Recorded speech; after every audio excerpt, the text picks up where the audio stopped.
Helen and David Whitmore had been married for 30 years until a young employee named Melanie Carter stepped into their lives and tore everything apart. What began as a quiet affair hidden beneath the charm of a small-town bed and breakfast spiraled into a chilling murder that shocked an entire community.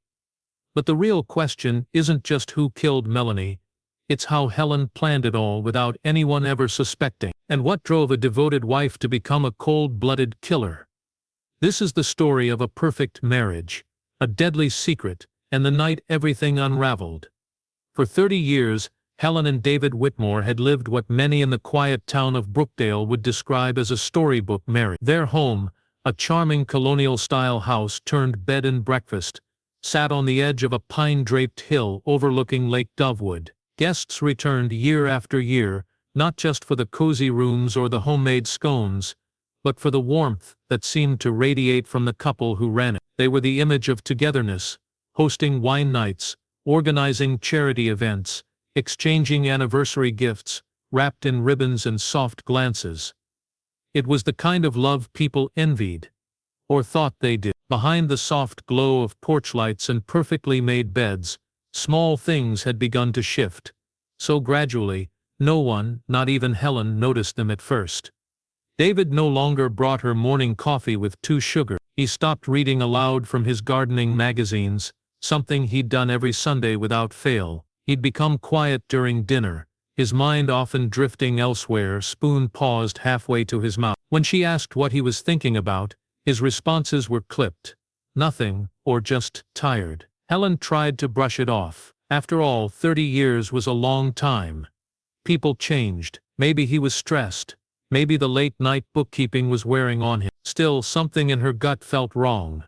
It wasn't until David started locking his phone that a sliver of doubt dug itself deep into her chest. He'd always been open with her. They shared everything, bank accounts, email passwords, even social media login. But now, when a message would light up his screen, he'd angle the phone away or quickly swipe it out of view. Once, late at night, she'd walked into his office and caught him closing a browser tab. When she asked what he was looking at, he laughed nervously and said, "Just the weather." But Helen had seen the flash of color on the screen, a website with purple script and soft lighting, not a weather page.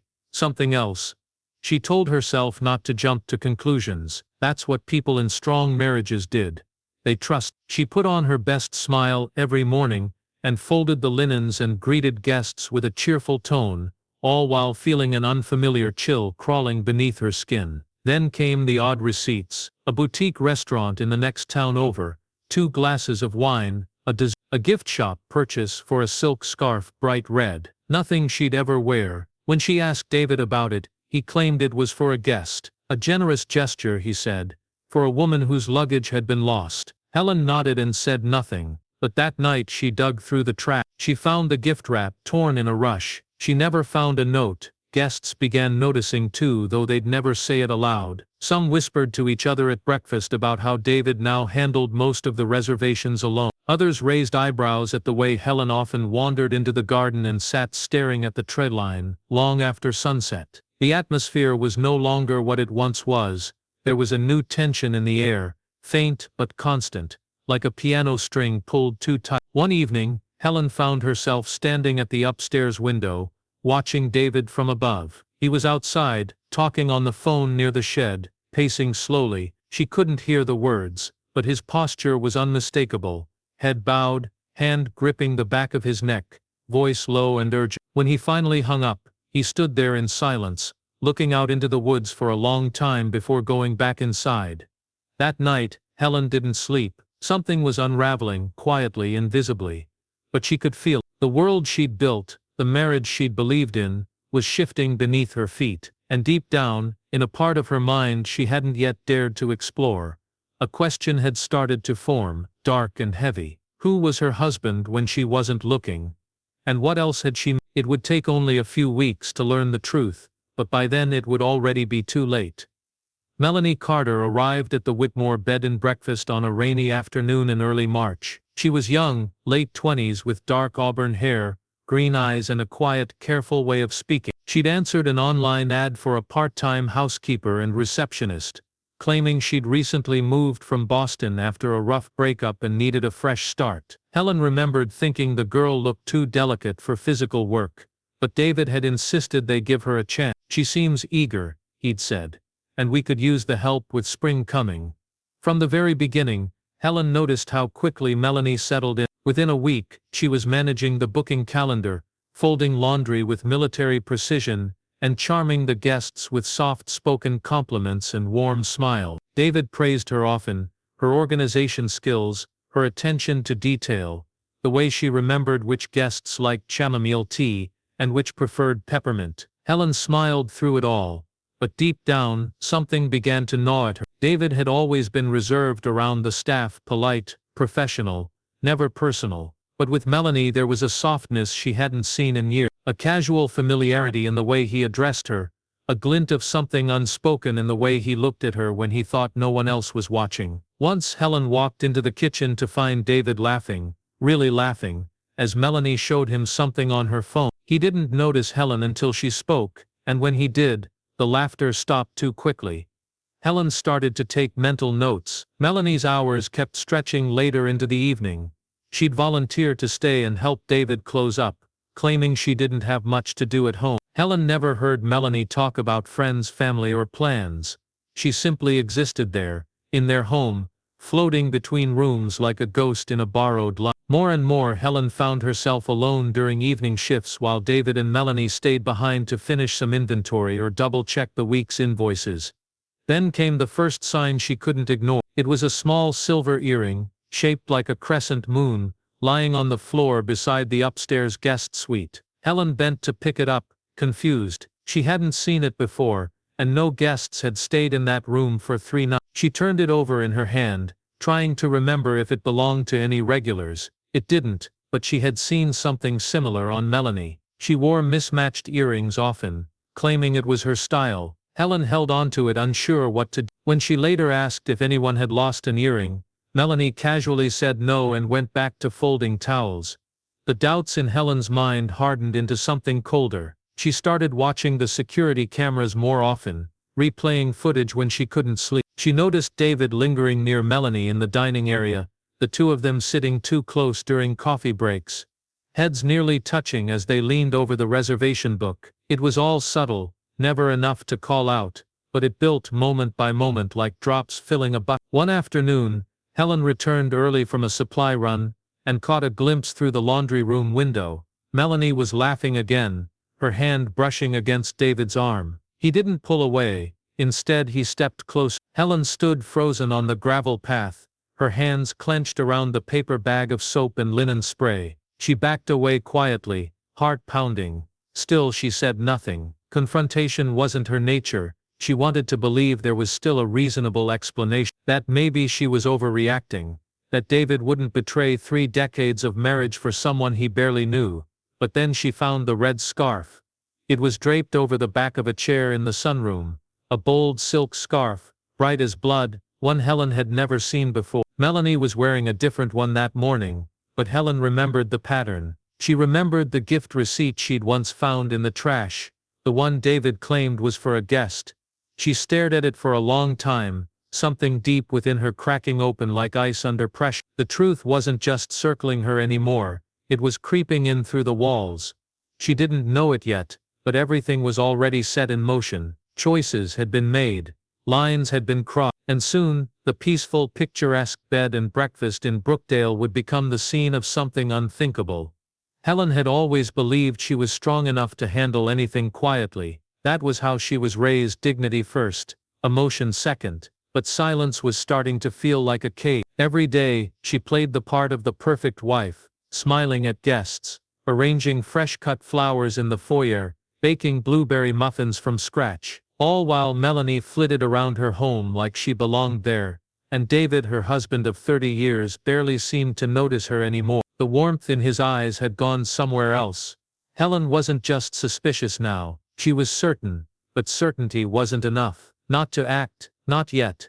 She needed proof, something undeniable, something she could hold in her hand, look at, point to, something that said, "This is real, this is happening." That's when she remembered Sam Ortega.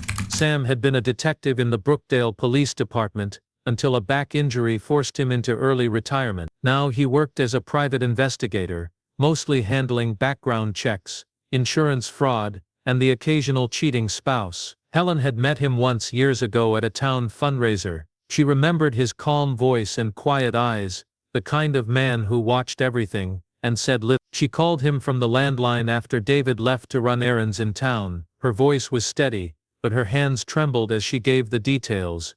David's long hours, Melanie's sudden presence, the things she'd noticed. Sam didn't ask questions. He just said he'd take the job. Within days he began watching.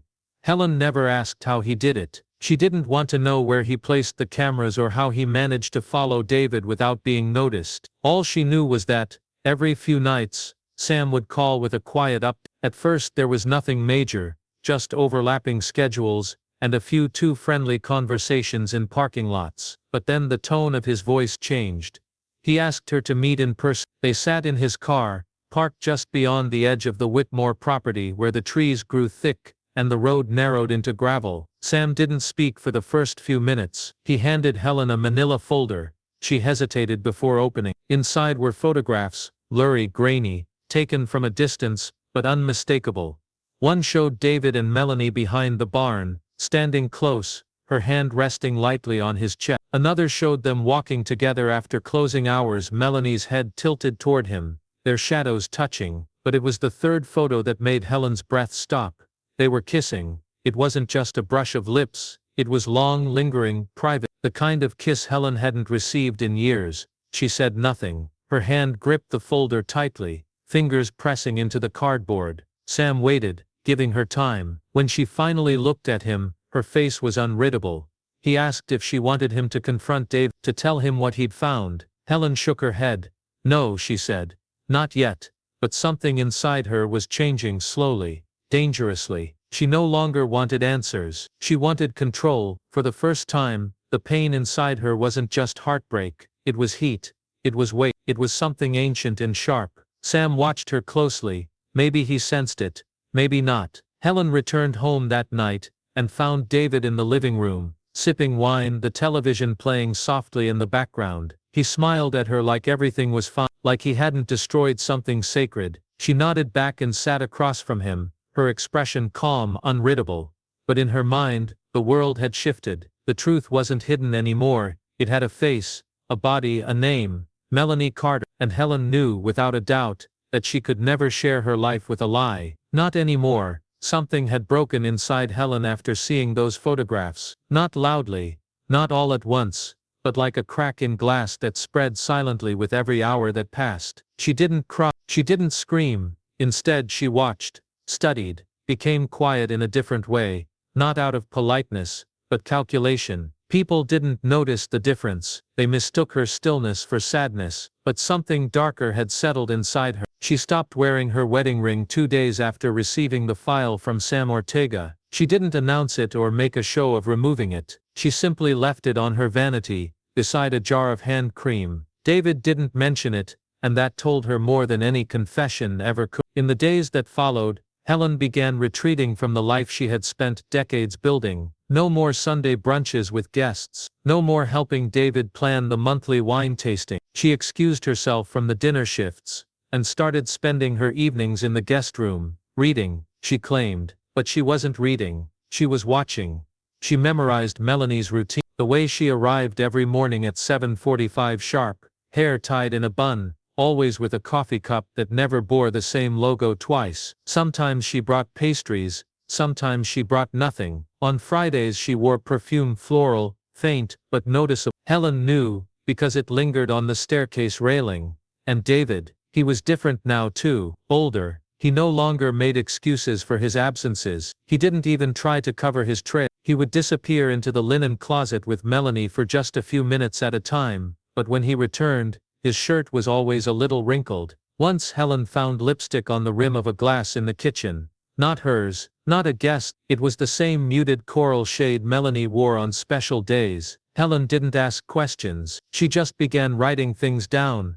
There was a notebook she kept in her sewing basket, hidden beneath spools of thread and patches of old fabric. In it she documented everything: times, locations, small exchanges, patterns. She noted the days David seemed more distracted, the nights he came to bed after midnight. She even kept track of Melanie's social media posts, photos of new beginnings and vague captions about love and healing energy. The comments were always filled with fire emojis and friends cheering her on.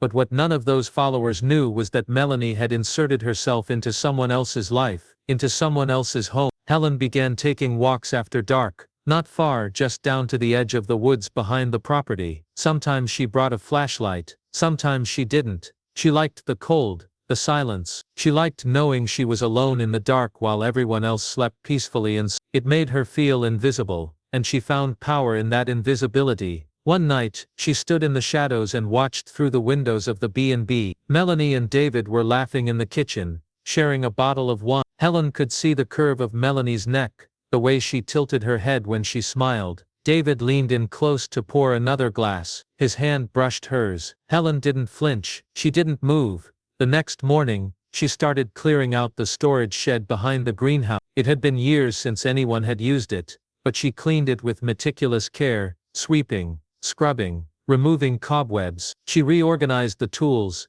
the cleaning supplies, the leftover wood and garden wire. No one asked her why. No one noticed the change, because Helen had spent her life making things look perfect, and now she was preparing for the day when everything would stop looking perfect, forever.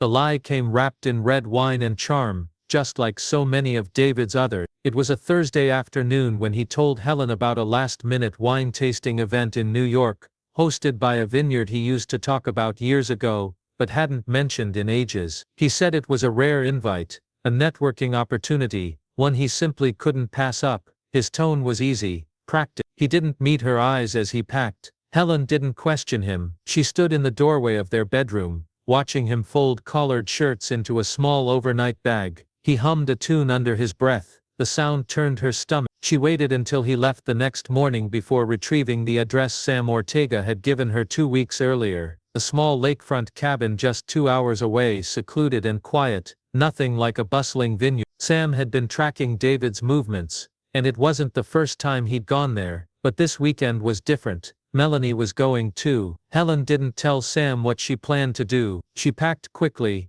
binoculars, a notepad, a disposable camera, and a pair of plain black gloves. No phone, no trace. She left a note on the fridge about visiting her sister, just like David had done. She timed her drive carefully, arriving just before sunset. The air was cold and still as she pulled off the road and parked on a narrow dirt path shielded by trees. The cabin sat across the lake, surrounded by birch and pine, its reflection shimmering in the water like a painting. From where she sat in the car, half concealed behind branches, Helen had a clear view of the porch. Melanie appeared first, wearing a cream-colored sweater and laughing as she carried a basket inside. A few minutes later, David stepped out, placing a hand on her lower back as they went inside together. The lights stayed on late into the evening. Helen watched them through the binoculars, documenting everything: the way they cooked together, Melanie dancing barefoot across the cabin floor, David feeding her a bite of something from a wooden spoon. There was wine, music, kissing. They moved like people in love, the kind of love that didn't whisper, didn't hide. It was raw and careless, laid bare in the open wilderness where no one was supposed to see them. But Helen saw everything. She didn't sleep. She sat motionless in the cold, wrapped in a blanket, sipping water and watching as the lie she'd lived in for decades unraveled completely. The pain wasn't sharp anymore. It was dull and heavy, like a stone lodged in her chest. The next day, she took photos of them by the dock. David shirtless, Melanie in a sundress, both smiling as they lay stretched out under the sun. They looked so young, so untouched by guilt, and why would they feel any? In their world, Helen had already been pushed to the edges, written out like the closing chapter of an old novel no one wanted to reread. She left just before sunset, careful not to be seen. On the drive back she didn't cry. She didn't feel anything at all. Her mind was too quiet, too focused. She knew now what she had to do, not out of revenge, not out of rage, but out of necessity. She returned home and sat in the living room, staring at the fireplace until the sky turned black. The embers had gone cold by the time David came through the door the next day, humming and cheerful, telling her all about the vineyard and the lovely couple he'd met. She nodded, smiled faintly, said she hoped he had a good time. But in her mind, the images from the cabin burned clear and sharp. She was done playing the wife, now she was something else entirely. The morning began like any other. Sunlight crept through the trees, casting long shadows across the dewy lawn of the Whitmore bed and breakfast. Birds chirped, a delivery truck passed by. The world continued as if everything was still whole. But by mid-morning, the police had arrived. Melanie Carter was dead. Her body was discovered by a guest who had taken a wrong turn on the path behind the property, looking for a shortcut to the lake. Melanie's small cabin tucked behind the greenhouse, where she had been allowed to live rent-free during her employment, stood in stillness, the door ajar. The guest, curious and confused, had stepped inside and found her lying on the floor. She had been stabbed 7 times. No signs of a struggle, no signs of forced entry, just silence and blood. Brookdale had never seen a murder before, not one like this. Officers in crisp uniforms swarmed the grounds, yellow tape went up, the media vans weren't far behind. Flashing lights bathed the Whitmore property in an eerie glow. Guests were told to remain in their rooms, staff were questioned, whispers turned to panic, but Helen was calm. She stood in the kitchen, sipping tea as an officer politely asked if she had heard anything unusual the night before. She shook her head. Not a sound, she said. We went to bed early. David sat beside her, pale and stunned, struggling to process what was happening. His voice was shaky. I don't understand. Who would do something like this? She was so young. Helen nodded slowly, watching his hands tremble. He didn't know that the security cameras, 3 of them, had been disabled 2 days earlier. Helen had said it was a wiring issue. She'd even suggested they call someone to fix them, though she never did. David hadn't followed up. He had too much on his mind. The police found no defensive wounds, no signs of theft, nothing missing. Melanie's jewelry, her cash, her phone, they were all untouched. It was a clean, precise act, personal, the kind of violence that meant something. Suspicion fell first on David. Everyone knew they were close, too close. Guests had seen them lingering in the garden, sharing late-night conversations. There had been rumors, small-town gossip that now exploded under the weight of tragedy. Detectives questioned David for hours. They asked where he'd been, who he'd been with, what kind of relationship he had with Melanie Carter. David told them the truth, or rather the version of the truth he thought would save him. She was a friend, he said, someone I cared about, but I was home all night with my wife. Helen confirmed his alibi without flinching. He didn't leave my side, she said, her voice calm, steady. We watched a movie and went to bed before midnight. The investigators took note. They didn't press too hard after all. This was Helen Whitmore, respected business owner, pillar of the community. Her tone never wavered.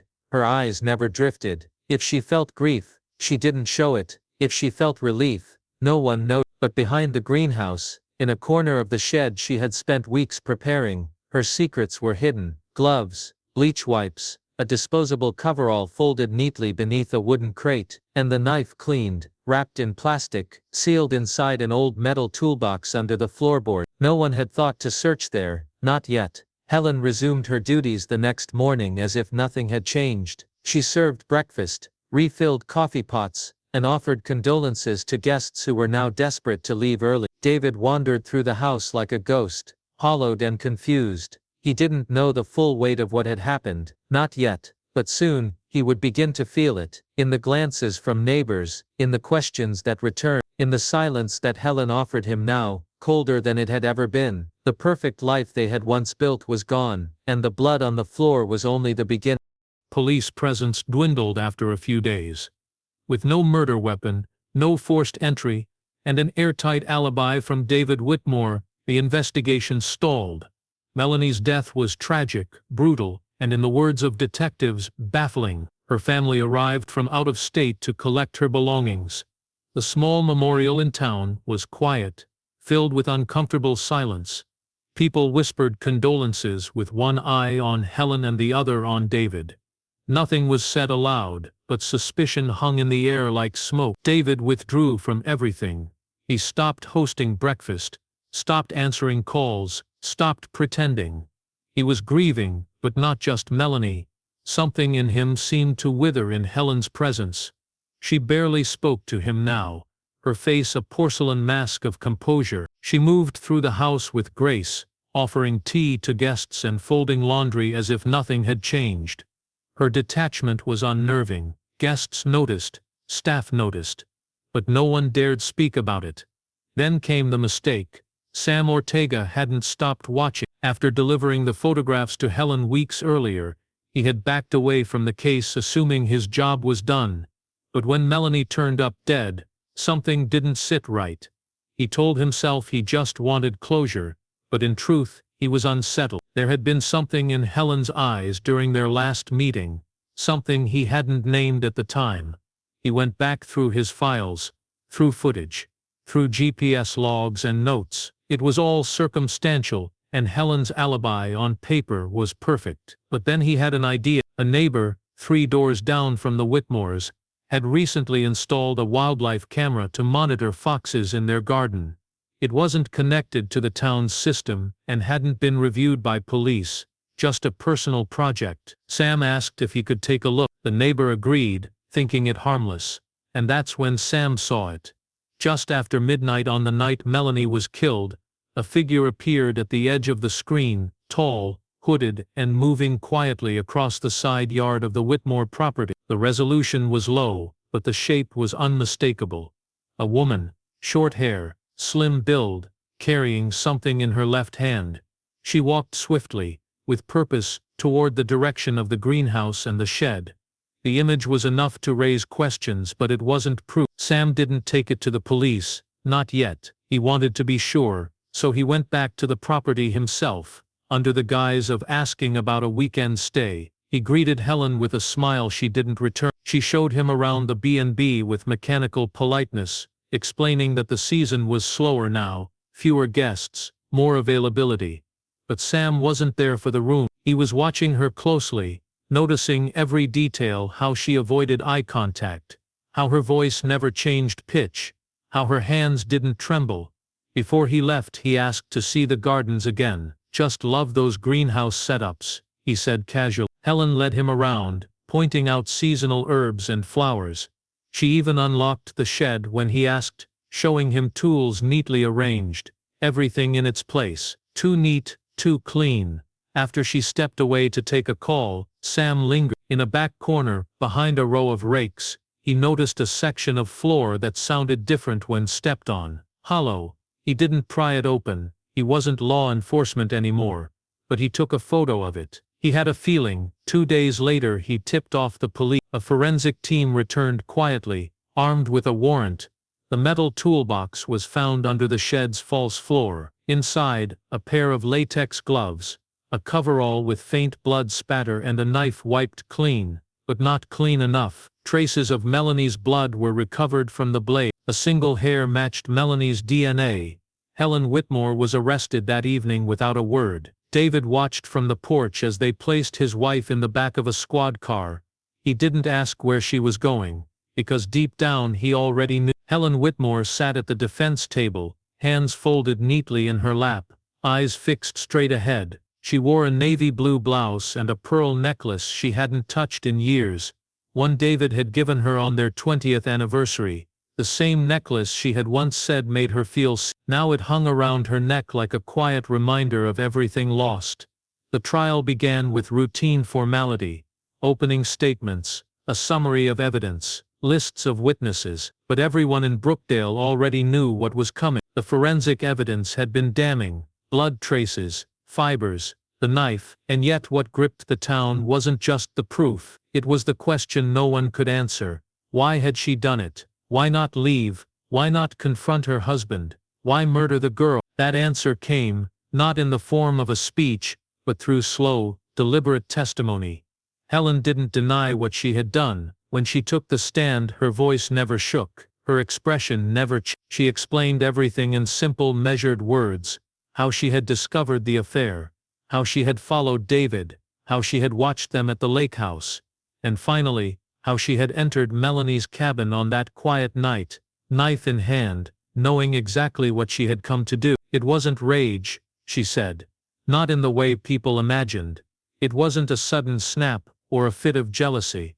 It was something colder, heavier. "I stopped feeling like a person," she told the court. "I became a shadow in my own life, and shadows don't cry out. They just wait until it's dark enough to move." Those words unsettled everyone who heard them. David sat in the back row, eyes red-rimmed, shoulders hunched.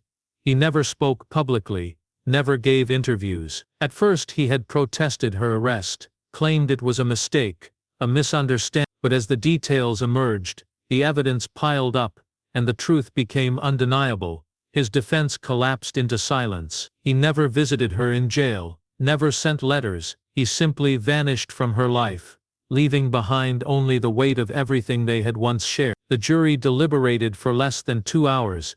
Helen was found guilty of second-degree murder. The courtroom remained quiet as the verdict was read. No outburst, no emotion. Helen simply nodded, as if the outcome had always been inevitable. The judge sentenced her to 25 years in prison, with no chance of parole before 15.